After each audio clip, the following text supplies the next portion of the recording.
HCA అధ్యక్షుడు అమర్నాథ్కు Telangana high court shock ఇచ్చింది.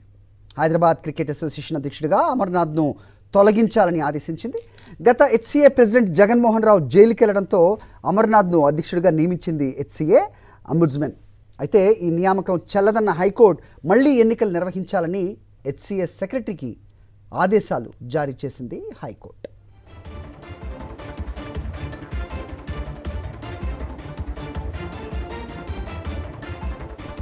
మరింత సమాచారం మా ప్రతినిధి సాయి కిరణ్ అడిగి తెలుసుకుందాం. సాయి కిరణ్, చెప్పండి. ఎప్పుడు ఫర్ రాంగ్ రీజన్స్ హెచ్సీఏ వార్తల్లో ఉండటం మనం చూస్తూనే ఉంటాం. సో ప్రస్తుతం హెచ్సీఏ అధ్యక్షుడు అమర్నాథ్కు తెలంగాణ హైకోర్టు షాక్ ఇచ్చినట్టుగా తెలుస్తోంది. ఏంటి మీద ఇన్పుట్స్?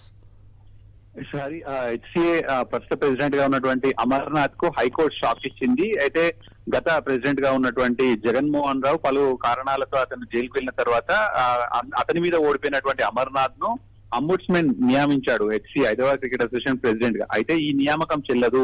ఒక వ్యక్తి మీద ఓడిపోయినటువంటి వ్యక్తిని ఆయన పలు కారణాలతో దిగిపోతే ఇతన్ని ఎలా నియమిస్తారు? అట్లయితే దేశంలో ఎక్కడైనా సరే ఆ వ్యక్తి చనిపోగానే అతను ఓడిపోయినటువంటి వ్యక్తిని నియమించేటువంటి ప్రక్రియ ప్రతి చోట నియమించాల్సి వస్తుంటుంది. అసలు అట్లాంటి ప్రక్రియ ఎక్కడ లేనిది హెచ్సీఏలో ఎక్కడికి వచ్చింది?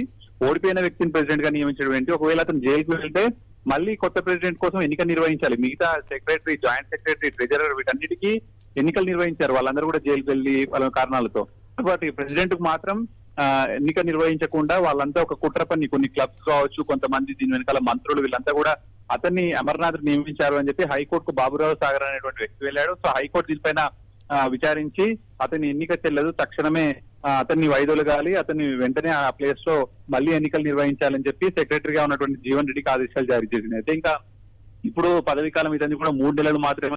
స్పెషల్ ఈజీఎం నిర్వహించి ఎన్నికలు నిర్వహిస్తారా, లేకపోతే ఈ వివాదాన్ని ఇట్లానే కొనసాగిస్తూ 3 నెలలు ఐపీఎల్ చేస్తారా? ఏదేమైనా హైదరాబాద్ క్రికెట్ అసోసియేషన్ అనేది తెలంగాణలో ఉన్నటువంటి క్రీడాకారులను ఎంకరేజ్ చేయాలి, క్రికెటర్స్ ను గ్రామీణం నుంచి వెలికి తీయాలి. ఇక్కడ నుంచి కూడా ఒక వైభవ్ సూర్యవంశి లాంటి వ్యక్తి రావాలంటే ఇక్కడ అవినీతి లేకుండా ఉంచాలి. కానీ ఇక్కడ అలాంటిది ఏది లేదు అనేటువంటి ఆరోపణలు పెద్ద ఎత్తున కూడా క్రికెటర్స్ చేస్తూనే ఉన్నారు.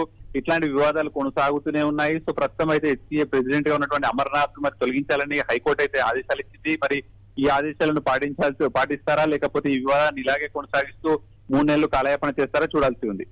ఓకే, సాయి కిరణ్.